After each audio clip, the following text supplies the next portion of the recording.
সবাই বলে কোনো ধর্মই খারাপ কথা বলে না, ইসলাম একই কথা বলে। কেন তার সমস্ত পৃথিবী তৈরি করতে 6 দিন লাগলো? আপনি 9 মাস পরে জন্মাবেন, এতগুলো মানুষ দোজখে যাবে? তিনি অবাক হচ্ছেন এতগুলো মানুষ কিভাবে দোজখে যাবে।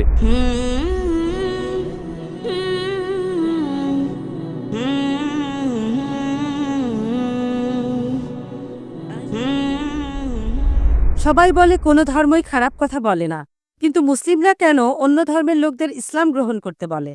বোন, আপনি বললেন সব ধর্মে ভালো সব কথা থাকে, কিন্তু মুসলিমরা আমাকে ইসলাম গ্রহণ করতে বলে কেন?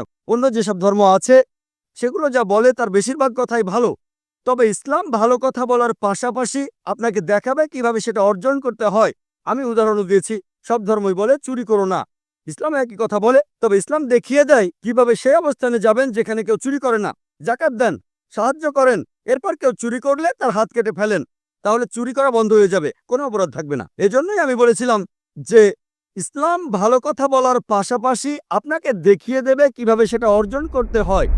যদি সর্বশক্তিমান আল্লাহ যে কোনো কিছুই তৈরি করতে পারেন, কেন তার সমস্ত পৃথিবী তৈরি করতে 6 দিন লাগলো?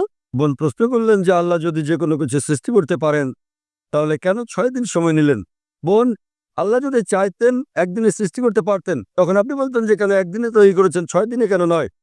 কারণ আল্লাহ 6 দিনে এটাই বানাতে চেয়েছেন। কোরআন বলে যে আল্লাহ যা ইচ্ছে করেন তাই সৃষ্টি করতে পারেন। অনেক আয়াতে আছে, আল্লাহ বলেন কোরআনে সূরা আলে ইমরান অধ্যায় 3 আয়াত নম্বর 59, إن مثل عيسى عند الله كمثل آدم خلق من تراب ثم قال له كن فيكون। আল্লাহ আদম আলাইহিস সালামকে সৃষ্টি করেছেন যেমন তিনি যীশু খ্রিস্টকে সৃষ্টি করেছেন ধুলো থেকে, তিনি বলেন হও আর তা হয়ে যায়। আল্লাহ যখন কিছু সৃষ্টি করতে চান তিনি বলেন হওয়ার হয়ে যায়, তিনি ইচ্ছে করলেই এটা হয়ে যায়। আল্লাহ যদি ইচ্ছে করেন আপনি 9 মাস পরে জন্মাবেন, তাহলে আপনি 9 মাস পরে জন্ম নেবেন। আল্লাহ যদি চান 1 সেকেন্ডে, তাহলে মাত্র 1 সেকেন্ডেই।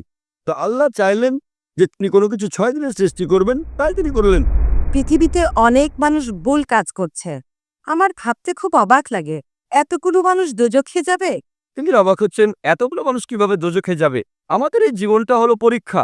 আপনারা যদি ভালো করে দেখেন যে নিচু গ্রেডের পরীক্ষাগুলোতে বেশিরভাগ ছাত্র পাশ করে, তবে উপরের লেভেলে গেলে সেখানে পাশ করাটা কঠিন।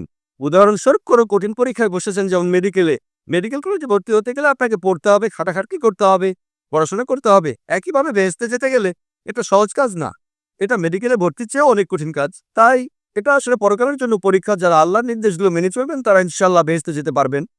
আশা করি বোন উত্তরটা পেয়েছে।